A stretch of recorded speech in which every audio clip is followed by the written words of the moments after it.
बैठो। कैसे हो बेटा सब? आज क्या अच्छी बात सीखी घर में? कुछ अच्छा सीखा? बताओ क्या करते हैं घर? प्रणाम कर रहे हैं मम्मी पापा को? और लड़के पापा मम्मी के पैर छू के आए और लड़कियां बेटियां प्रणाम करके आई, है ना? ठीक है। आज हम आपको कहानी सुनाएंगे। क्या सुनाएंगे हम? कहानी। उससे पहले अपन प्रार्थना करेंगे। चलो सब आंख बंद करके हाथ जोड़ के प्रार्थना करो।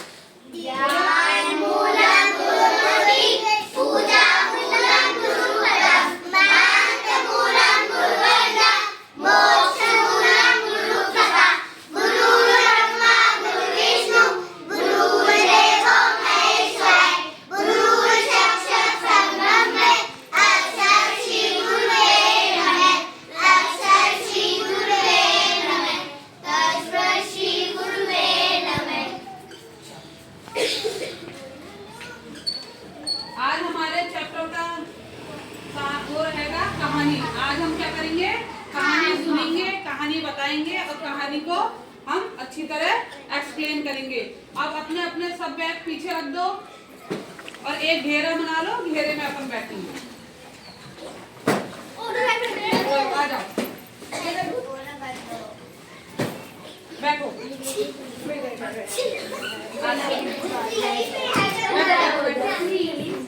चलो शेर और चूहे की कहानी किस किस को आती है?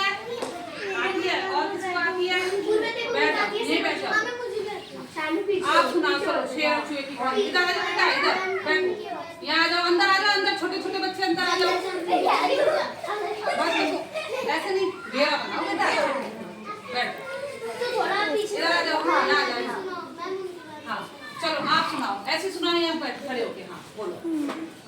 शेर जंगल का राजा था। वह जंगल में एक पेड़ के नीचे सो रहा था। एक चूहा आया, उसके शरीर पर चढ़कर खेलने लगा और उसकी पूंछ को छेड़ने लगा। तो शेर जाग उठा। शेर ने चूहे को अपने पंजे में दबा लिया। चूहा गिड़गिड़ाने लगा। शेर ने तरस खाकर चूहे को छोड़ दिया।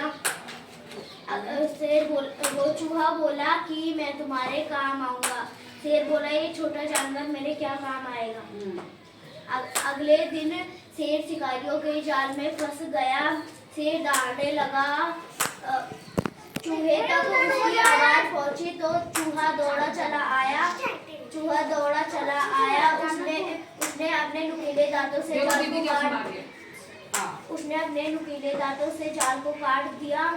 दोनों अच्छे दोस्त बन गए। शेर बोला कि कोई छोटा बड़ा नहीं होता, सब सबके काम होता है। चलो क्लैपिंग करो दीदी के लिए। आप सुनो, मैं सुनाती हूँ आपको। जंगल का राजा कौन होता है? शेर। और घर में छोटा सा जो जीव होता है वो परेशान कौन करता है? चूहा। ठीक है। क्या होता है जो गणेश जी की सवारी किसको कहते हैं? कौन होते हैं गणेश जी की सवारी? देखो एक बार क्या होता है, जंगल का जो राजा होता है ना शेर, वो जंगल में अपनी मस्ती से सो रहा होता है। उसको बहुत जोर की नींद आ रही होती है। अब एक बात बताओ, नींद में हम किसी को परेशान करेंगे तो वो क्या करेगा? गुस्सा करेगा ना, चाहे हम हो चाहे वो जंगल का राजा हो। क्या हो रहा होता है, एक बार वो शेर सो रहा होता है जंगल में।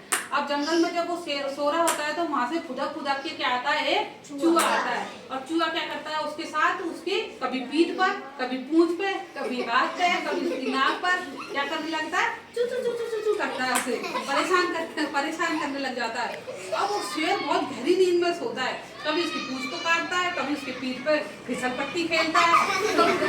शेर क्या करता है? एकदम धाड़ से उठ जाता है और क्या करता है? उसको अपने हाथों से दबोच लेता है। अब चूहा फंस गया। अब क्या करे? मैं तो तेरे को खाऊंगा, शेर बोला। चूहा बोला, नहीं नहीं, आप मेरे को मत खाओ, क्या पता मैं आपके कभी काम आ जाऊं। भाई छोटी चीज भी कभी कभी काम आ जाती है ना। चींटी भी हाथी को क्या कर देती है? हिला देती है, उसकी सूंड में घुस के। होता है ना, नहीं होता? चलो शेर ऐसे बोलता है, तू और मेरी मदद करेगा? ऐसा हो ही नहीं सकता। जोर जोर से हंसने लग जाता है। पर वो कहता है कि आप मेरे को, इस बार आप जंगल के राजा हो और आप तो इतने बड़े महान हो, आप प्लीज मेरे को अब की बार छोड़ दो और देखना मैं आपकी मदद करूंगा। चलो छोड़ दिया, आपको छोड़ दिया। अब क्या होता है, एक दिन शेर सो रहा होता है, शिकारी आता है और पूरा जाल उस पर पटक देता। अब शेर उसके अंदर पूरी तरह फंस जाता और दहाड़ता है जोर जोर से, और उसकी जो दहाड़ होती है वो कौन सुन लेता है? चूहा। अब चूहा भागा भागा आता है अपने दोस्त, एक तरह से दोस्त के रूप में ही हो गया, भाई उसकी मदद करेगा। तो अब उसने देखा कि ये तो जंगल का राजा है जिसने मेरी जान बचाई थी। तो वो क्या करता है, धीरे धीरे अपने दांतों से क्या करता है, पहने होते हैं उसके दांत, तो वो जाल को क्या करता है, कुतरता जाता है और उसके जाल को, हाँ, और फिर क्या करता है, वो निकल जाता है और वो उसमें क्या हो जाती है, घनिष्ठ मित्रता हो जाती है। बेटा ने क्या बोली थी, शिक्षा क्या मिलती है इससे, कि हमें कभी भी किसी को छोटा बड़ा नहीं समझना चाहिए। आई ना समझ में?